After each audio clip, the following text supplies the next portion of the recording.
అదే RTV app వార్తల్ని క్షణాల్లో చదివే అవకాశం ఉంటుంది. ఒక న్యూస్ పేపర్, ఒక టెలివిజన్ ఛానల్ మీ చేతుల్లో ఎప్పుడూ ఉంటాయి. ఏదో మరి బీజేపీని అడ్డుకుందామని ప్రయత్నం చేసినటువంటి శక్తులు ఎన్ని రకాల కుట్రలు కుతంత్రాలు అయినా కూడా ప్రజలకి వాస్తవాలు లేదు కాబట్టి ప్రజల యొక్క ఆలోచనకి అతి దగ్గరగా భారత ప్రధాని నరేంద్ర మోడీ గారు ముందుకు వెళ్ళారు కాబట్టి మళ్ళీ మోడీ గారు రావాలని చెప్పని భావించినటువంటి విషయాన్ని మనం మరి ఈరోజు వాస్తవంగా రాజకీయాలు చూడండి. ఒకవైపుగా రాహుల్ గాంధీ గారు మరి ఈ దేశాన్ని ఏదో ఉద్ధరిస్తామని చెప్పని ఈ దేశంలో ఏదో మేము సాధిస్తామనేటువంటి ఒక ఆలోచన అభిప్రాయంతో వారు ఒక కార్యాచరణలో ముందుకు వచ్చినటువంటి విషయాన్ని మనం చూసాం. కానీ ప్రజలు దాన్ని తిరస్కరించారు. ప్రజలు దాన్ని అన్ని రకాలుగా పక్కన పెట్టారు. కారణం ఏంటి?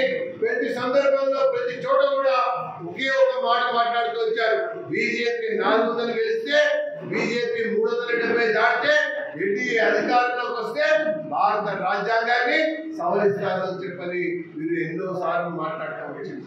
భారత రాజ్యాంగాన్ని రద్దు చేస్తారనేటువంటి విషయాలు కూడా వాళ్ళు ఎన్నో సార్లు చెప్పడం వచ్చింది.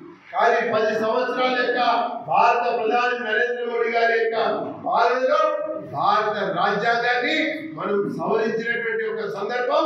కాశ్మీర్ ని ఈ దేశంలో అంతర్భాగం చేయడం కొరకు 370 అధికారులని తొలగించడం కొరకు మాత్రమే మనం సవరించామనేటువంటి విషయాన్ని మరిన్ని వీడియోస్ కోసం ఛానల్ ని సబ్స్క్రైబ్ చేయండి. లేటెస్ట్ అప్డేట్స్ కోసం వాట్సాప్ ఛానల్ ని ఫాలో చేయండి. అండ్ లింక్ డిస్క్రిప్షన్ లో ఉంది.